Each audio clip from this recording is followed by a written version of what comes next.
जय श्री कृष्णा। आज के इस वीडियो में हम आपको आमलकी एकादशी की व्रत कथा सुनाएंगे।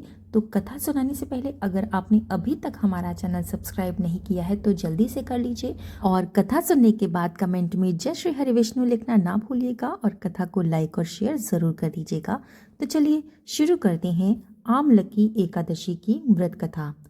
कथा के अनुसार 88,000 ऋषियों को संबोधित करते हुए श्री सूत जी ने कहा कि हे विप्रों, प्राचीन काल की बात है, महान राजा मानधाता ने वशिष्ठ जी से पूछा कि हे वशिष्ठ जी, यदि आप मुझ पर प्रसन्न हैं तो एक ऐसे व्रत का विधान बताइए जिससे मेरा कल्याण हो सके।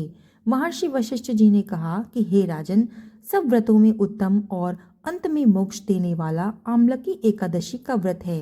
राजा मानधाता कहने लगे कि हे महर्षि श्रेष्ठ, आमलकी एकादशी के व्रत की उत्पत्ति कैसे हुई, इस व्रत को करने का क्या विधान है।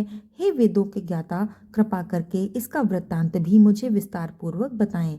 महर्षि वशिष्ठ कहने लगे कि हे राजन, मैं तुम्हारे समक्ष विस्तार पूर्वक इस व्रत का वृत्तांत कहता हूँ। ये व्रत फागुन मास के शुक्ल पक्ष में होता है। इस व्रत के प्रभाव से सभी पाप नष्ट हो जाते हैं। इस व्रत का पुण्य एक सहस्त्र गोदान के फल के समान होता है। आंवले की महत्ता उसके गुणों के अतिरिक्त इस बात में भी है कि इसकी उत्पत्ति भगवान विष्णु जी के श्रीमुख से हुई है। अब मैं आपको एक पौराणिक कथा सुनाता हूँ। ध्यान पूर्वक इस कथा का श्रवण करो। प्राचीन समय में वैदिक नाम का एक नगर हुआ करता था। उस नगर में ब्राह्मण, वैश्य, क्षत्रिय और शूद्र चारों वर्ण के मनुष्य प्रसन्नता पूर्वक निवास करते थे। नगर में सदैव वेद ध्वनि गूंजा करती थी। उस नगरी में कोई भी पापी, दुराचारी, नास्तिक व्यक्ति नहीं था। उस नगर में चैत्र रथ नाम का चित्रवंशी राजा राज्य करता था। वो एक उच्च कोटि का विद्वान तथा धार्मिक प्रवृत्ति का व्यक्ति था। उसके राज्य में कोई भी निर्धन व लोभी नहीं था। उस राज्य के सभी लोग भगवान विष्णु के अनन्य भक्त थे। वहाँ छोटे से बड़े सभी निवासी प्रत्येक एकादशी का व्रत किया करते थे। एक बार फागुन मास के शुक्ल पक्ष की आमलकी नामक एकादशी आई। उस दिन राजा एवं प्रत्येक प्रजाजन, वृद्ध से लेकर बालक तक ने आनंद पूर्वक उस एकादशी का उपवास किया। राजा अपनी प्रजा के साथ मंदिर में जाकर कलश स्थापना करके धूप, दीप, नैवेद्य, पंचरत्न, छत्र आदि से धात्री का पूजन करने लगे। वे सभी धात्री की इस प्रकार स्तुति करने लगे। हे धात्री, आप ब्रह्मा स्वरूपा हैं। आप ब्रह्मा जी द्वारा उत्पन्न हो सभी पापों को नष्ट करने वाली हैं। आपको मेरा नमस्कार है। आप मेरा अर्घ स्वीकार करो। आप श्री रामचंद्र जी के द्वारा सम्मानित हैं। मैं आपसे प्रार्थना करता हूँ कि आप मेरे सभी पापों का हरण करो। उस मंदिर में रात को सभी ने जागरण किया।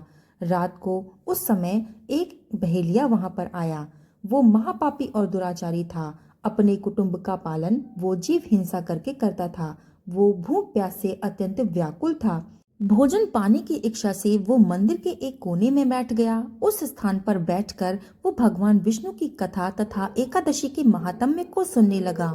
इस प्रकार उस बहेलिये ने संपूर्ण रात्रि अन्य लोगों के साथ जागरण करके व्यतीत की।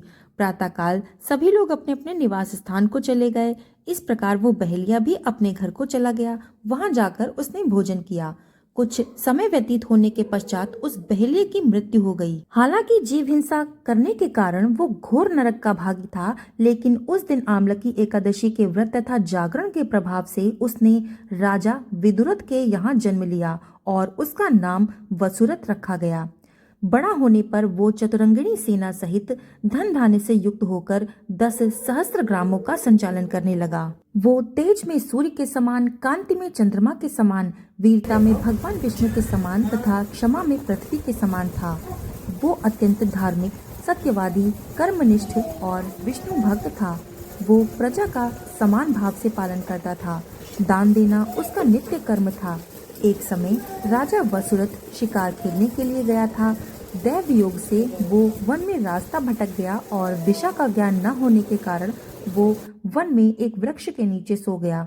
कुछ समय के पश्चात पहाड़ी डाकू वहां पर आए और राजा को अकेला देखकर मारो मारो चिल्लाते हुए वसुरथ की ओर दौड़े।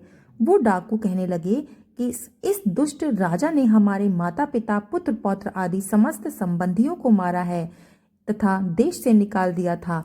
अब इसे मारकर हम अपने अपमान का बदला लेंगे। इतना कहकर वे डाकू राजा को मारने लगे और उस पर अस्त्र शस्त्र का प्रहार करने लगे। डाकुओं के वो अस्त्र शस्त्र राजा के शरीर से स्पष्ट होते हुए ही नष्ट होने लगे तथा राजा को वो शस्त्र पुष्पों के समान प्रतीत होने लगे। कुछ ही समय के बाद प्रभु की इच्छा से उन डाकुओं के अस्त्र शस्त्र उन्हीं पर प्रहार करने लगे, जिससे वे सभी डाकू मूर्छित होकर जमीन पर गिर पड़े। उस समय राजा के शरीर से एक दिव्य देवी प्रकट हुई। वो देवी अत्यंत सुंदर थी और सुंदर वस्त्र तथा आभूषणों से अलंकृत थी। उसकी भ्रुकुटी टेढ़ी थी। उसके नेत्रों से क्रोध की भीषण लपटें निकल रही थीं। उस समय वे लपटें काल के समान प्रतीत हो रही थीं। उसने देखते ही देखते उन सभी डाकुओं का समूल नाश कर दिया। नींद से उठने पर राजा ने वहां अनेक डाकुओं को मृत पड़ा हुआ देखा तो वो सोचने लगा कि इन सबको किसने मारा है और इस वन में मेरा हितैषी कौन रहता है। राजा वसुरथ ऐसा विचार कर ही रहा था कि उसी समय आकाशवाणी हुई कि हे राजन, इस संसार में भगवान विष्णु के अतिरिक्त तेरी रक्षा कौन कर सकता है। इस आकाशवाणी को सुनकर राजा भगवान विष्णु को स्मरण करके उनको प्रणाम करने लगा। इसके पश्चात वो अपने नगर को वापस लौट गया और सुखपूर्वक राज्य करने लगा। महर्षि वशिष्ठ कहने लगे कि हे राजन, ये सब आमलकी एकादशी के व्रत का प्रभाव था। जो भी मनुष्य आमलकी एकादशी का व्रत करता है वो प्रत्येक कार्य में सफल होता है तथा अंत में वैकुंठ धाम को प्राप्त करता है। भगवान श्री हरि की शक्ति हमारे समस्त कष्टों का नाश करती है।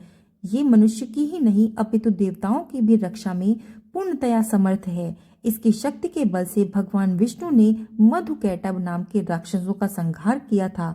इसी शक्ति से उत्पन्ना एकादशी के रूप में मूर नामक असुर का भी वध करके देवताओं के कष्ट को हरकर उन्हें सुखी किया था। बोलो विष्णु भगवान की जय, माता लक्ष्मी की जय।